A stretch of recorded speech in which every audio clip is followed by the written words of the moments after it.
Assalamualaikum warahmatullahi wabarakatuh. Pemirsa apa kabar? Saya Farah Mumtaz senang kembali bersama Anda selama 30 menit ke depan dalam program Dialog Khusus Bandung TV.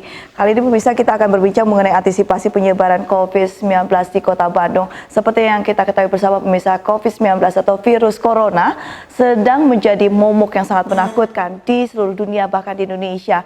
Presiden Joko Widodo pemirsa sudah menginstruksikan kepada jajarannya dan tentu saja mohon maaf, ini terkait dengan bagaimana untuk meminimalisir penyebaran virus corona di Indonesia. Untuk pemirsa di Kota Bandung sendiri sudah ada juga beberapa kebijakan yang telah diambil oleh Wali Kota Bandung Oded M. Daniel. Dan di samping saya pemirsa sudah ada Sekretaris Dinas Kesehatan Kota Bandung Bapak Anhar Hadiat. Apa kabar Pak? Alhamdulillah sehat. Sehat, ya. Baik. Ini sedang sibuk-sibuk ya Pak ya? Ya begitulah. Baik, ini selamat berjuang Bapak, semangat terus untuk kita pemirsa. Tetaplah bersama kami karena nantinya Bapak Anhar Hadian akan memberikan informasi terkait dengan penanganan dan juga antisipasi penyebaran virus COVID-19 di Kota Bandung. Jadi tetaplah bersama kami dalam Dialog Khusus Bandung TV.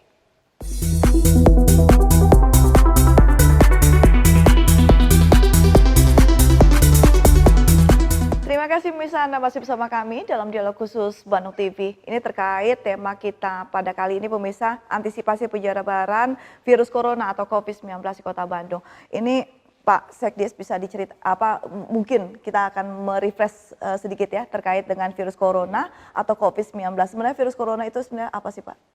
Ya, virus corona atau COVID-19 mereka masih satu keluarga lah ya. Kalau sederhananya adalah keluarga virus yang ada pada hewan dan manusia serta menyerang saluran pernapasan manusia. Ini barangkali yang menjadi fokus para ahli karena kalau sebuah virus menyerang pernapasan artinya dapat juga menular melalui pernapasan. Bisa melalui droplet atau bisa menular melalui udara, airborne disease. Dari dulu para ahli itu paling takut dengan virus yang bisa menular melalui droplet, melalui percikan ludah ya, atau melalui udara. Karena penyebarannya yang bisa sangat masif, sangat cepat. Berbeda dengan virus-virus lain yang menyerang organ tubuh yang lain. Karena kemampuan menularkannya juga pasti ada batasannya. Gak apa-apa ya, sambil kemana-mana dulu saya ambil contoh misalnya virus HIV yang bisa menyebabkan AIDS. Proses penularannya itu rumit karena harus terjadi pertukaran cairan. Jadi peluang untuk jadi pandeminya sebenarnya relatif lebih kecil, meskipun tingkat kematiannya sangat tinggi. Nah, virus corona ini kan yang ditakuti itu karena dia menular melalui droplet, sebagian ahli bilang melalui udara. Potensi menyebabkan pandeminya sangat tinggi dan memang terbukti sekarang. Oke, tapi apa yang membedakan ya Pak? Kalau misalnya dulu kan sempat juga beberapa tahun yang lalu virus flu burung, ini hampir ini kan, maksudnya semua negara juga merasakannya. Ini terus flu babi. Nah, ini apa yang membedakannya virus corona ini dengan dua virus sebelumnya Pak? Apakah ini mereka berevolusi gitu Pak? Jadi ini atau gitu? Kira-kira begitu. Jadi virus flu burung itu menular dari hewan, dari unggas ke manusia. Waktu itu para ahli takut sekali jangan-jangan terjadi penularan dari manusia ke manusia. Selama masih dari hewan ke manusia, antisipasinya akan tetap lebih mudah. Waktu itu kita ingat ya, ketika flu burung kemudian pemerintah mengeluarkan instruksi agar setiap unggas yang ada gejala sakit dimusnahkan. Benar. Selesai sampai segitu aja cukup. Kemudian manusia kontak dengan unggasnya dibatasi. Kan lebih mudah. Benar. Ketika penularannya dari hewan ke manusia, antisipasinya tetap lebih gampang. Yang ditakuti waktu itu kalau terjadi penularan dari manusia ke manusia. Kita tahu bahwa kejadian corona juga kan awalnya dari hewan ke manusia gitu ya. Nah, Kita gimana? tapi kan ini kan masih cukup membingungkan ya Pak, karena katanya kan ini kan sebenarnya spot pertamanya itu Yeah, kan di Wuhan, di Cina. Wuhan, Ada yang bilang juga terkait dengan sup kelelawar, Yeah. ada yang bilang terenggiling, binatang terenggiling merupakan salah satu faktor utama juga gitu. Nah, ini kan sebenarnya dari hewan ke manusia, tidak beda jauh dari kasus flu burung yang memang hewan ke manusia juga, Pak. Gitu kan? Yaitu tadi yang disampaikan oleh Mbak Farhat, Teh Farhat, bahwa ternyata virus ini kemudian berhasil berevolusi. Sehingga dia bisa langsung melakukan penularan dari manusia ke manusia. Yang dikhawatirkan oleh para ahli terjadilah di Wuhan. Gitu. Belum ada statement resmi sebenarnya dari para ahli atau dari lembaga resmi. Penyebab utamanya apa? Kenapa kemudian kok bisa berevolusi? Ya. Banyak yang bilang rumornya kan karena keserakahan manusia makan makanan yang aneh-aneh dan lain sebagainya. Tapi statement resminya setahu saya belum pernah dikeluarkan. Oke, ini memang cukup mengkhawatirkan juga karena memang kalau misalnya mereka makan yang dalam tanda kutip aneh kan China sebenarnya bukan hal yang aneh juga kita ngelihat ya kan. Mereka sudah, dan bukan satu-satunya negara yang sebenarnya begitu gitu. Karena mereka sudah ratusan tahun juga melakukan hal tersebut ya Pak dari nenek moyang mereka. Nah, tiba-tiba kita mendengar boom gitu dari Wuhan, China ada ratusan, ribuan bahkan jutaan yang terkena. Sudah ribuan ya Pak yang akhirnya meninggal. Iya. Tapi kita bisa melihat bagaimana perjuangan dari China untuk mereka fight ya Pak ya, melawan virus corona dengan membangun rumah sakit dengan 10 hari aja, itu merupakan salah satu rekor juga di dunia. Dan akhirnya mereka bisa melawan dan akhirnya sekarang menutup rumah sakit terakhir. Pandemi ini akhirnya meluas ke Korea, Italia, Jepang, dan sekarang sampailah ke negara kita Indonesia.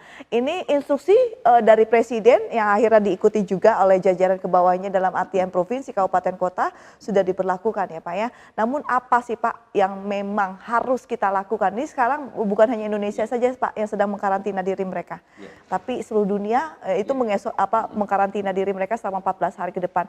Apa sih Pak yang memang harus diketahui oleh masyarakat selama masa karantina 14 hari ini? Kita harus banyak belajar dari apa yang dilakukan oleh negara-negara di luar kita yang lebih dulu kena dampak virus corona ini. Berkaca dari mereka. Betul, saya pikir banyak hal yang bisa kita dapatkan dari apa yang dilakukan oleh Cina. Meskipun mungkin kulturnya berbeda, aturan kepemerintahannya berbeda, ideologinya berbeda, tapi tetap aja banyak yang bisa kita dapatkan. Cara mereka fighting ya Pak? Betul, ketika Cina melockdown Wuhan, kan terbukti kemudian orang Wuhan itu hampir tidak ada yang keluar dari Cina. Dan itu yang kemudian diperkirakan bisa menekan angka kesakitan di Cina.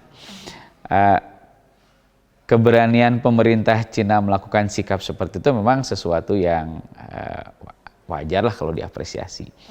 Nah, kebijakan pemerintah Korea berbeda dengan pemerintah Cina. Mereka tidak melockdown, tapi mereka melakukan pemeriksaan secara masif, secara masif.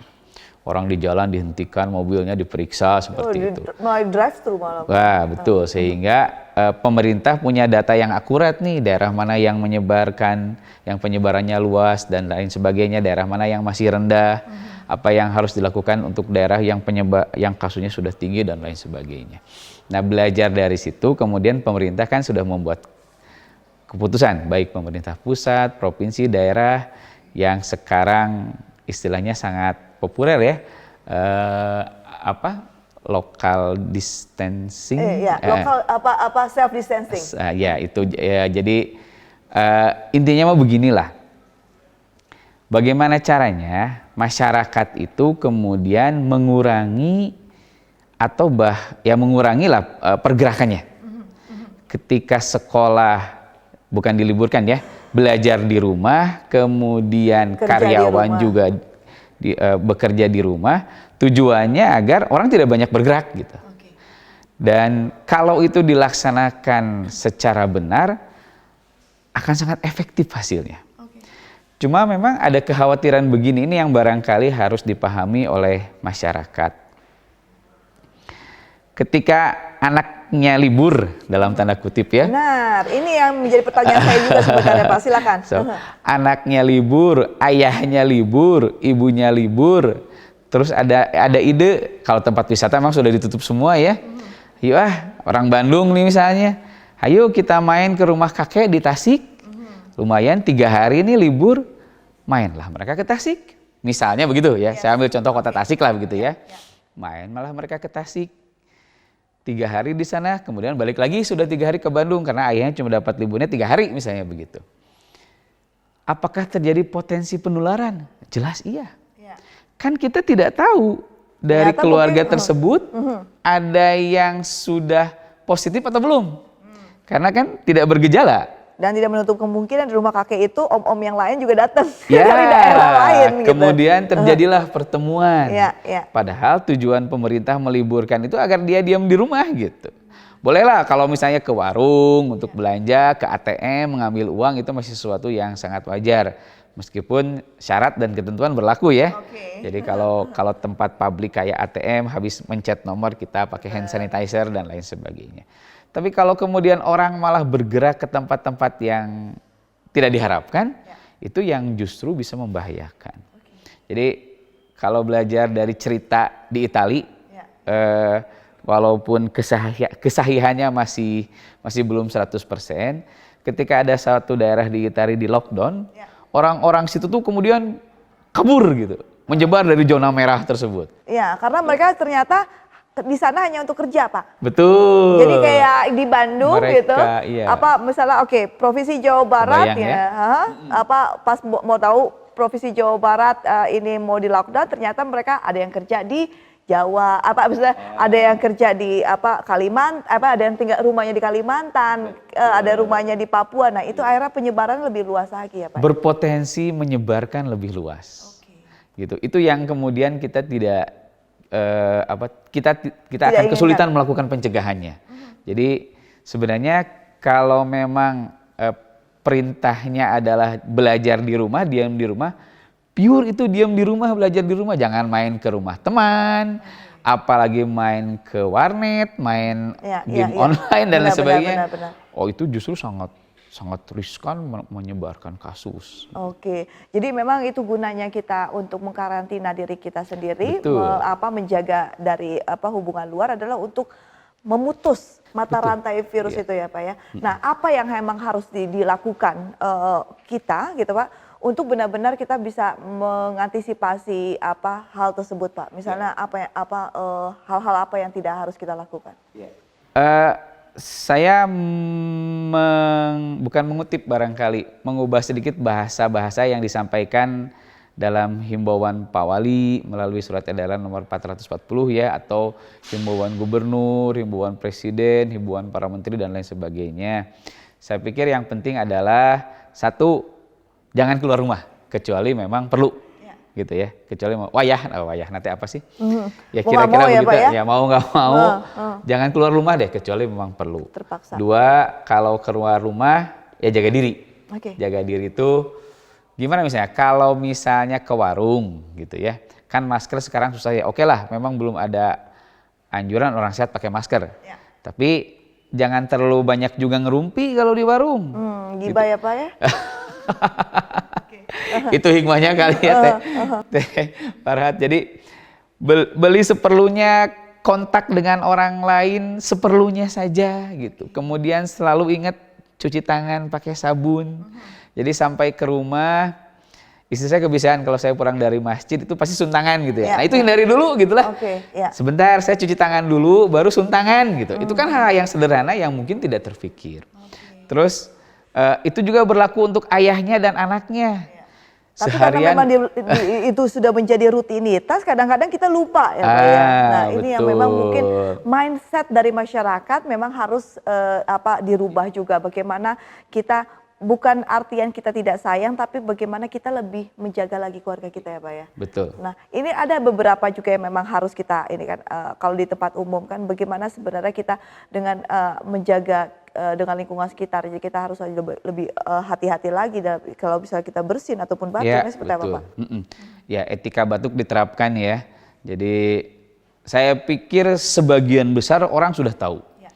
Kalau batuk atau bersin tuh nggak ditutup pakai telapak tangan, tapi pakai apa? Pakai punggung lengan, punggung tangan bagian atas. Tujuannya kan sederhana sebetulnya. Kalau pakai telapak tangan sudah bersih, nanti pegang ini, pegang itu segala macam malah jadi menularkan. Hal seperti itu coba dilatih untuk dipraktekkan. Jangan hanya jadi teori yang diketahui saja. Itu barangkali praktek-praktek seperti itu. Kemudian kalau terpaksa kita ke tempat umum, itu tadi ya, jaga jarak, kemudian hindari kontak terlalu lama lah begitu. Kalau terpaksa harus ke swalayan, jangan ngajak ngobrol kasirnya, sudah tutup mulut saja lah di tempat-tempat seperti itu. Atau mungkin ya kondisi sekarang ya, saya menganjurkan buat kebetulan karyawan yang diliburkan dapat libur di rumah, biasanya apa?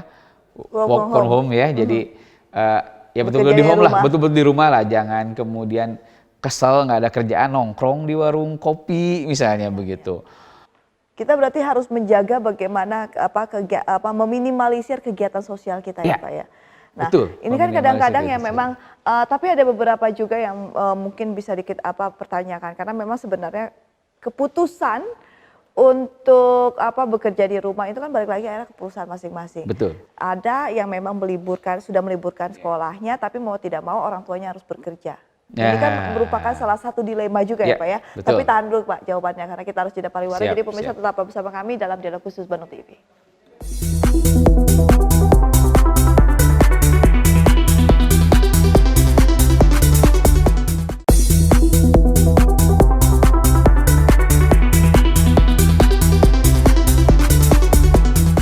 Ya, terima kasih pemirsa, Anda masih bersama saya Farah Pumtas dalam Dialog Khusus Bandung TV. Kita kali ini pemirsa akan membahas mengenai antisipasi penyebaran COVID-19 ataupun virus corona di Kota Bandung. Bersama Bapak Anhar Hadian, pemirsa Sekretaris Dinas Kesehatan Kota Bandung. Tadi kita sempat sebelum iklan Pak, kita berbicara mengenai bagaimana dilema yang memang harus dihadapi juga para orang tua. Sudah ada instruksi sebenarnya dari pemerintah pusat, provinsi, akhirnya pemerintah kabupaten kota pun juga sudah menerapkan untuk meliburkan anak-anak gitu atau dan juga menyuruh karyawan untuk bekerja di dalam rumah gitu. Selain ini sudah juga dilakukan, namun di satu sisi ini merupakan balik lagi kepada kebijakan dari masing-masing perusahaan. Ada juga mau tidak mau ya Pak ya, beberapa mungkin instansi yang memang berhubungan dengan masyarakat, fasilitas masyarakat terutama ini tidak mau mereka tetap harus ada di garda terdepan. Ini merupakan dilema tersendiri karena anak sudah di rumah Pak, tapi orang tuanya tetap bekerja. Ini ada kegalauan sendiri apa yang harus ya kan sudah biasa terjadi terutama pada pasangan muda yang anaknya masih kecil. Kesempatan anak bersekolah itu membuat mereka bisa fokus bekerja, gitu kan ya. Menitipkan anaknya di sekolah full day, berangkat pagi bareng, pulang nanti dijemput. Ketika kemudian orang tuanya tidak libur, anaknya libur, jadi sebuah masalah tersendiri. Saya pikir ini kesempatan yang sangat baik bagi kita untuk membuat sistem sosial yang kuat di masyarakat. Jadi usia saya ini anak-anak saya sudah gede. Kadang-kadang istri saya tidak bekerja, suka dititipin dari tetangga. Ngawiat heula putra abdi, cenah kaleresan, putra anaknya kebetulan tidak masuk sekolah, hari itu ibunya harus bekerja. Jadi konsep atau pola seperti itu menurut saya bisa dikuatkan. Sehingga jangan sampai kemudian karena anaknya libur, anaknya dibawa ke kantor. Ya. Atuh sama saja, itu mah bukan untuk meminimalisir penularan virus corona atau COVID-19, tapi itu mah menambah masalah. Jadi Bagaimana caranya? Misalnya tetap saja dengan pola yang minimalisir kontak ya, dititipkan ke tetangga, dititipkan ke siapa tuh. Meskipun tentu saja syarat dan ketentuan berlaku. Saya pikir kalau sistem itu bisa diterapkan, masalah tersebut bisa diselesaikan. Oke. Bagaimana caranya? Apa harus rapat RW dulu, rapat RT dulu, rapat para orang tua yang nggak usah lah di grup chat saja. Benar, karena sudah ada ya Pak ya. Pasti punya, tiap RT pasti punya grup tuh. Aku harus kerja nih, anakku dititipin siapa ya gitu. Atau gimana caranya? Misalnya 1 jam sekali tetangganya ngecek ke rumah tersebut. Atau gimana lah. Baik, Menurut balik lagi saya, akhirnya social betul. responsibility ya Pak. Nah itu, sok kita teh harus saling tolong menolong, kira-kira begitu ya. Terasa sekali karena kami di jajaran kesehatan itu hampir seluruhnya tetap harus bekerja, bahkan bekerja ekstra. Ya. Kalau mau nggak mau dulu, lembur ya Pak? ya itu mah resiko lah. Ya, Kalau ya. orang kesehatan pasti teman-teman di puskesmas, teman-teman di rumah sakit itu ketika kondisi begini bekerjanya malah lebih lama, lebih ekstra. Nah, tetangganya memikirkan keluarga si teman-teman kita yang bekerja di rumah, yang harus bekerja ini gitu. Gimana caranya? Menurut saya itu ini kesempatan yang baik untuk sama-sama semuanya menunjukkan tanggung jawab. Oke, lebih memperkuat lagi bagaimana silaturahmi kita ya Betul, Pak ya. Oke, menurut saya ini begitu. kembali lagi ke virus corona ataupun COVID-19. Ini memang kadang-kadang masyarakat kan masih mendapatkan informasi yang setengah-setengah ya Pak ya. Yeah. Sebenarnya tadi kan sudah Bapak jelaskan virus corona ini merupakan virus yang memang menyerang pernafasan kita, tapi gejala Pak. Gejala yang memang kita rasakan bila kita ini jangan sampai karena memang 11-12 juga ya Pak, maksudnya hampir ada persamaan dengan influenza atau juga batuk gitu ya, karena cuaca saat ini sangat mendukung sekali untuk batuk pilek tuh banyak-banyaknya. Nah sebenarnya gejala dari virus corona itu seperti apa sih Pak? Itu yang menarik Teh Farhat, karena sok baca semua referensi baik yang ilmiah ataupun yang umum, tidak ada gejala khas virus penyakit akibat COVID-19. Seperti flu biasa, apa sih? Demam, gitu ya. Batuk. Kemudian ada batuk, kesananya kalau ada sesak nafas misalnya. Apalagi kalau sesak nafasnya memburuk, kira-kira kan begitu. Itu yang selalu disampaikan oleh dokter. Ini tantangan tersendiri bagi masyarakat dan bagi dunia kesehatan menurut saya. Apakah kemudian semua yang demam kita klasifikasikan kena COVID-19? Kan nggak bisa begitu. Apakah semua yang flu kemudian diklasifikasikan COVID-19? Kan nggak mungkin juga. Ini sebuah tantangan tersendiri. Dulu, nah bukan dulu deh, beberapa waktu yang lalu protokolnya itu jelas menyebutkan salah satu poinnya adalah pernah berkunjung ke negara yang terdampak COVID-19. Kalau orang itu ada kombinasi antara demam, flu, dan lain sebagainya, plus pernah berkunjung ke negara terdampak COVID-19, orang itu kemudian jadi ODP, orang dalam pemantauan. Pemantauan dulu, Kalau PDP, pasien dalam pengawasan. Ini maknanya beda, meskipun di televisi kemudian Pak Baliut ya. Ya, benar. Pejabat, komentator, pengamat, ODP disebut orang dalam pengawasan. Definisi resminya mah orang dalam pemantauan. Nah, kadang-kadang ini Pak yang makanya membuat masyarakat cukup liar juga ya Pak ya. Mohon maaf, ini membingungkan karena antara informasi yang kita dapat atau informasi dari media sosial banyak sekali Pak ini melalui betul. WhatsApp, dan tentu saja kita kan harus memilih juga ya Pak. Tapi kadang-kadang kita bingung juga, ini mana yang hoax, mana yang enggak gitu. Kadang-kadang di TV pun masih belum tentu juga kebenarannya. Apa yang memang harus ini saatnya gitu dari pemerintah Kota Bandung khususnya dari Dinas Kesehatan untuk memberikan informasi yang sebenarnya gitu Pak kepada masyarakat khususnya Kota Bandung. Ini apa gitu, maksudnya gejalanya seperti apa yang harus kita lakukan bila kita merasakan itu semua. Saya lanjutin yang tadi ya. Silakan, Pak. Jadi definisi syarat tambahannya adalah pernah bepergian ke negara yang terdampak virus corona. Poin keduanya adalah kontak dengan orang yang positif virus COVID-19. Kalau ada 2 gejala itu clear dia jadi ODP, bisa naik jadi PDP gitu ya. Sekarang ini ODP-nya banyak banget, ya, PDP-nya juga banyak. Negara kita juga sudah resmi jadi negara terdampak. dengan 304 kasus positif itu negara kita jadi negara terdampak. Jadi kalau misalnya kemudian syaratnya hanya mengandalkan pernah pergi ke negara terdampak, jadi nggak berlaku lagi tuh, ya, karena negara kita juga sudah jadi negara terdampak. Saya pikir kalau buat masyarakat terutama tidak bisa mengandalkan dua definisi tersebut. Ya, masyarakat harus punya sikap. Kalau ada anggota keluarganya yang kemudian dapat gejala itu demam, flu dan lain sebagainya, tidak perlu panik tapi meningkatkan kewaspadaan. Jadi jangan begini, ada tetangga Abah Farhat batuk, pilek, wah corona gitu ya, nggak begitu juga. Karena ini sebenarnya bukan penyakit yang memalukan ya Pak. Bukan penyakit yang memalukan. Ini yang saya mungkin setuju. Harus digarisbawahi karena dengan pemerintah ataupun juga di dunia manapun yang memang tidak memberikan informasi yang transparan, terkesan ya Pak ya. Betul. Ini penyakit yang memalukan padahal sebenarnya cuma keluarga influenza gitu loh. Ini yang harus digarisbawahi, bukan penyakit yang memalukan gitu. Tidak seperti HIV. Dalam tanda kutip gitu ya Pak ya. Tapi walaupun memang ini ada maksudnya tidak menutup kemungkinan ada yang korban jiwa, tapi bukan penyakit yang memalukan ya Pak ya. Dan pencegahannya sebenarnya relatif sederhana juga. Kalau memang Anda dapat gejala flu seperti itu, ya udah mengisolasi diri. Sederhana saja. Jadi kan anjurannya gitu ya. Kalau memang ada gejalanya baru pakai masker, kemudian hentikan aktivitas, tinggal di rumah, tingkatkan kondisi badan, makan yang teratur, tidur yang teratur, begitu. Jangan bisi nanti kameramen Bandung TV ada yang flu terus dipaksa bekerja, nah itu yang salah. Oh langsung, langsung minta istirahat tuh. Standarnya tetap saja 14 hari, karena memang melihat bagaimana perkembangan ke depannya ya Pak ya.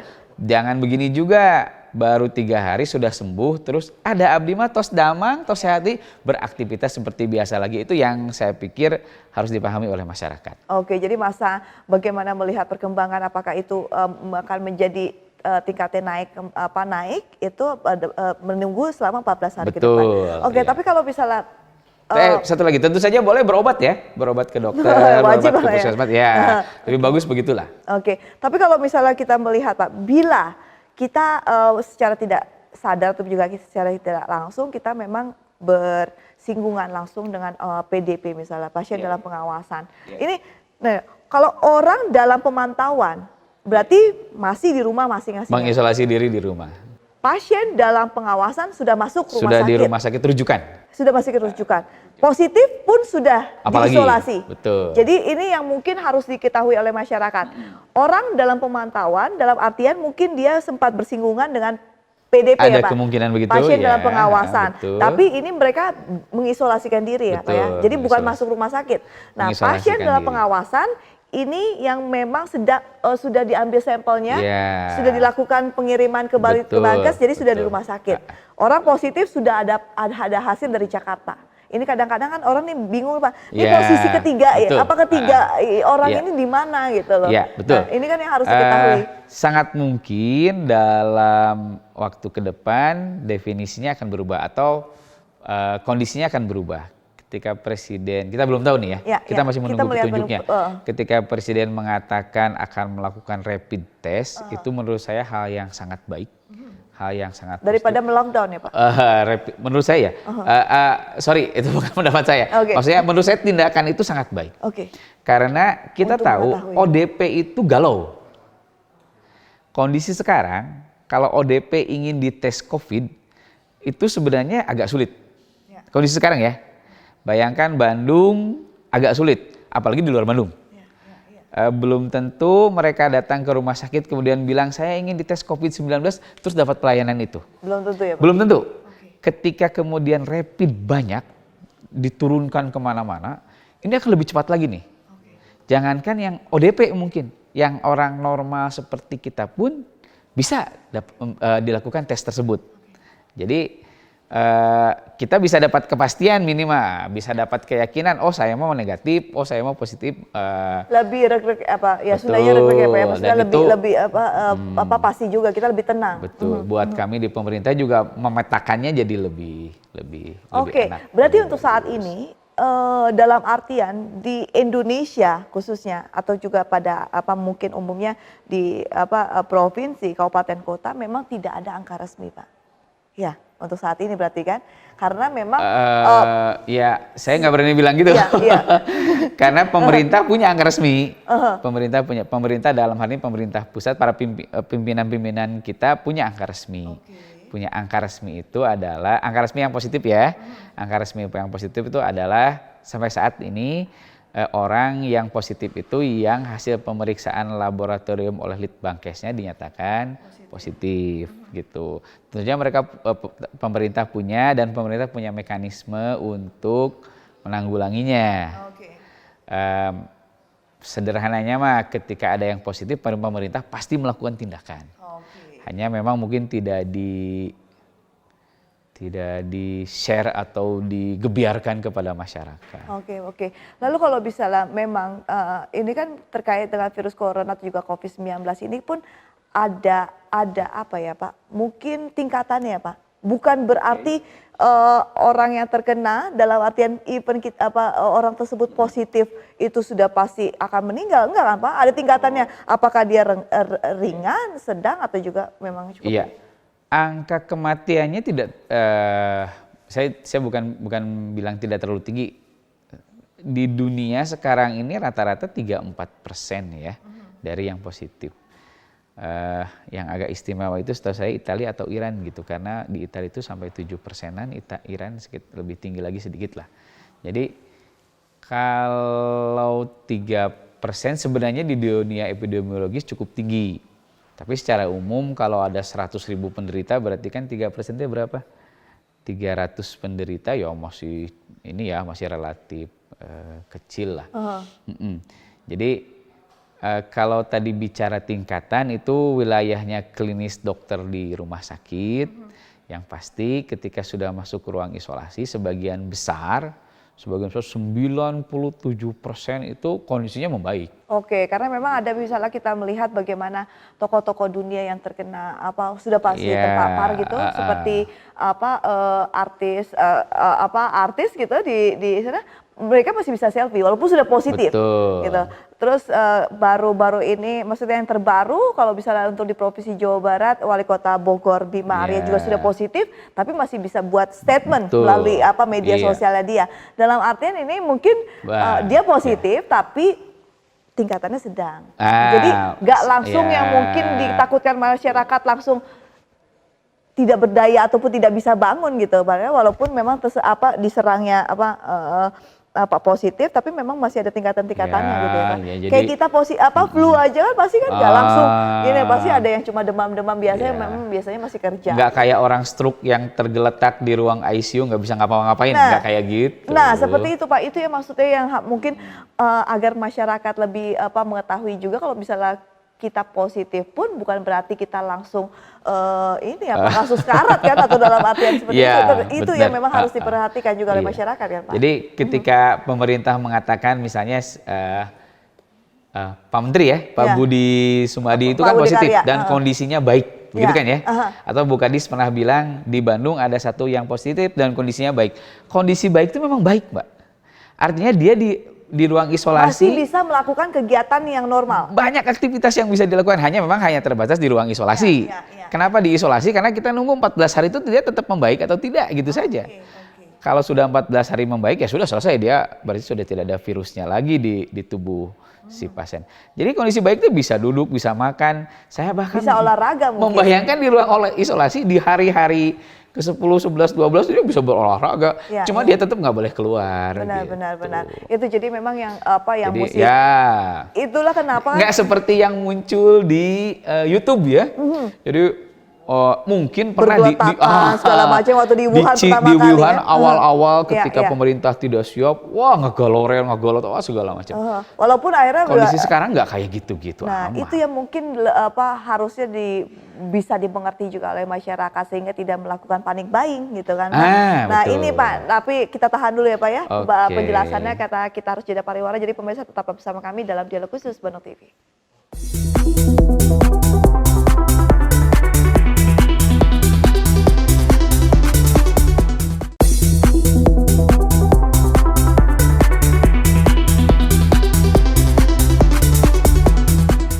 Ya, terima kasih pemirsa, Anda masih bersama kami dalam Dialog Khusus Bandung TV terkait dengan tema kali ini, pemirsa, antisipasi penyebaran COVID-19 atau virus corona di Kota Bandung. Tadi kita sempat berbincang ya Pak ya, bagaimana ini agar masyarakat harus mengetahui, mengenal lebih jelas lagi terkait dengan virus virus corona atau juga COVID-19. Jadi bukan artian Anda pun gitu sebagai misalnya sudah ini jeleknya ya Pak ya.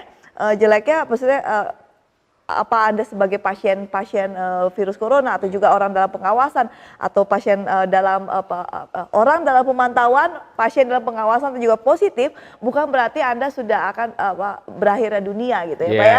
Betul. Jadi ini yang harus diperhatikan, jangan sampai Anda mungkin melakukan hal-hal yang memang nantinya justru memperparah keadaan sekitar gitu. Bisa membuat keadaan tidak kondusif, dalam artinya seperti masyarakat langsung melakukan panic buying, menyetop barang-barang, sehingga tentu saja inilah yang terjadi di Kota Bandung dan juga di kota-kota lainnya. Kita kesulitan untuk masker, kita kesulitan untuk hand sanitizer gitu, walaupun akhirnya ya namanya manusia 62 ya Pak ya, maksudnya orang-orang 62 orang-orang Indonesia yang terkenal santai, akhirnya kreativitasnya ada Pak, buat sendiri tuh hand sanitizer kan gitu. Nah ini kan ada sisi positif dan negatif, mungkin dari Bapak itu untuk lebih jelasnya lagi, seperti apa sih orang yang kalau misalnya terkena virus corona sebagai orang dalam pemantauan, orang pasien dalam pengawasan atau juga positif, bukan berarti akhirnya dunia kan Pak? Betul, nah, ini seperti apa Pak? Jadi sebagian besar penderita COVID-19 itu sembuh. 97%. Di atas 90% ya Pak ya? Di atas 95-97% itu sembuh. Hanya sebagian kecil saja yang meninggal, itu pun katanya kan karena memang rentan. Rentan juga maksudnya mungkin ada komplikasi. Betul, komplikasi dengan penyakit yang lain, usia memang sudah lanjut dan lain sebagainya.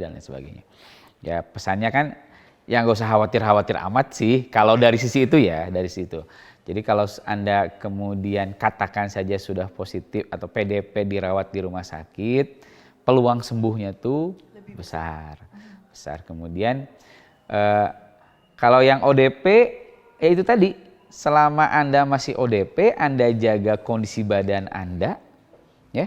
Jadi yang biasanya tidak makan vitamin atau makan vitamin, yang biasanya tidak makan buah sayur, yang lagi diet kayak Teh Farhat ini, ya hentikan dulu dietnya gitu. Jadi makan aja yang saya pemakan segala Pak. Makan segala. Jadi maksudnya begitu. Sehingga kondisi badannya jadi normal lagi selama 14 hari itu. Kalau kemudian Anda wah saya ODP nih, panik banget gitu ya. Kemudian lebay, berlebihan, stres, ya malah jadi lebih berbahaya. Untuk justru menurunkan imunitas tubuh. Jadi ya begitu, kondisi badan ditingkatkan dan lain sebagainya. Dan kira-kira begitu. Saya pikir masyarakat paham lah gitu ya. PHBS-nya dibenerin, misalnya jarang mandi atau sekarang mah jadi kalau mandi 2 kali atau 3 kali mah gitu, yang bersih pakai sabun dan lain sebagainya.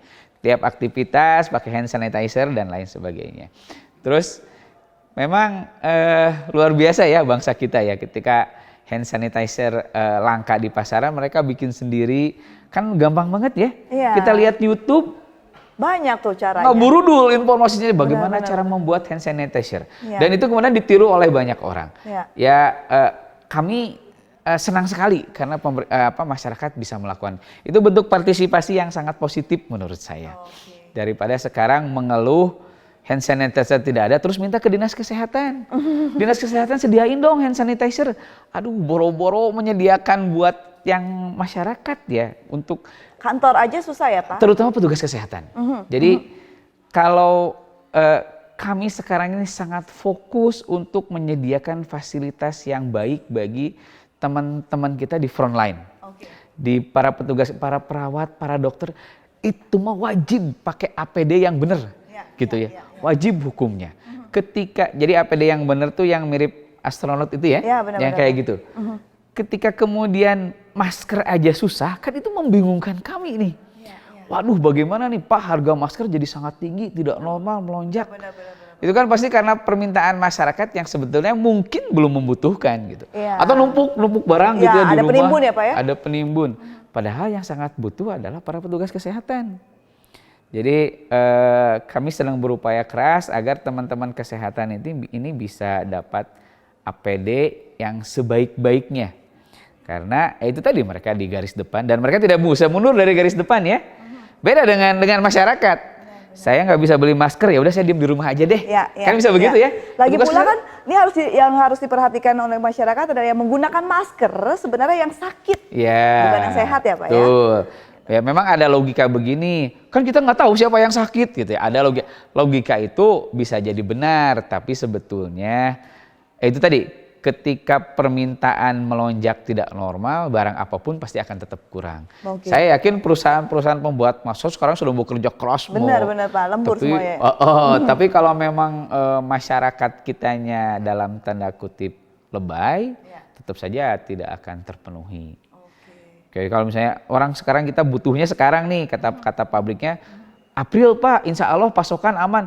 April masih 10 hari lagi, beratlah buat kita untuk memasok teman-teman di kesehatan. Saya banyak sekali menerima WhatsApp dari teman-teman klinik, Pak ini nih masker sulit nih Pak, sementara kami sangat membutuhkan itu, setiap hari mereka butuh.